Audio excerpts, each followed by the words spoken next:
ரமலான் உங்கள் வாழ்க்கையை மாற்றக்கூடிய இந்த 30 நாட்களை பற்றி பார்க்கலாம். உங்களை ஒரு புதிய மனிதனாக இந்த ரமலான் ஆக்குவதற்கு இந்த ரமலானை பயன்படுத்திக்கங்க.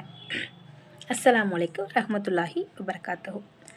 ரமலாங்கிறது வெறும் பசியோடு இருக்கிறது மட்டும் இல்லை, அது நம்ம மனசையும் நம்ம செயலையும் தூய்மைப்படுத்தும் ஒரு பயிற்சி காலம்.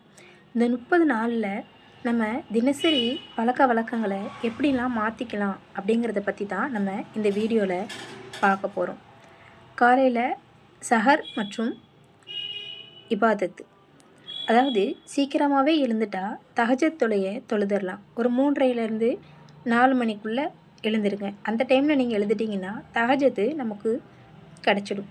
அப்புறம் சஹர் உணவுக்கு தேவையான நீரை மற்றும் புரதம் நிறைந்த உணவாட்டு நீங்கள் எடுத்துக்கோங்க. அதாவது சாப்பாடு எடுத்துகிட்டு அதுக்கப்புறம் பேரிச்சம்பழமோ கொஞ்சம் ஓட்ஸோ இல்லைனா பழங்களோ ஏதாவது சாப்பிடுங்க. அப்படி சாப்பிடும்போது உங்களுக்கு நீர்ச்சத்து கிடைக்கும்.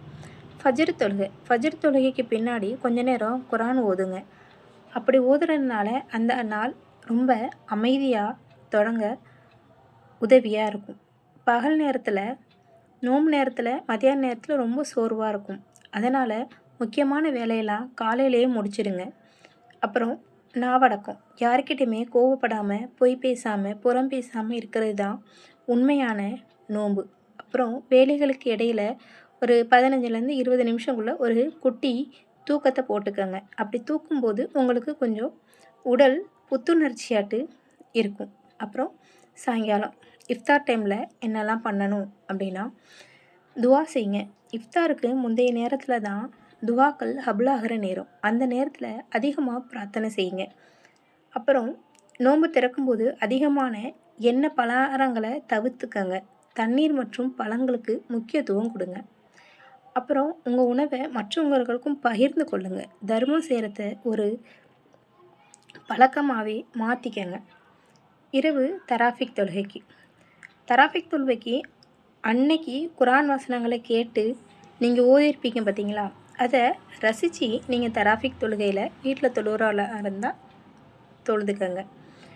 அப்புறம் இந்த சமூக வலைதளத்தில் நேரத்தை செலவிடுறத குறைச்சிக்கங்க. அப்படி குறைக்கும்போது உங்களுக்கு இறை சிந்தனை அதிகமாக ஈடுபடும்.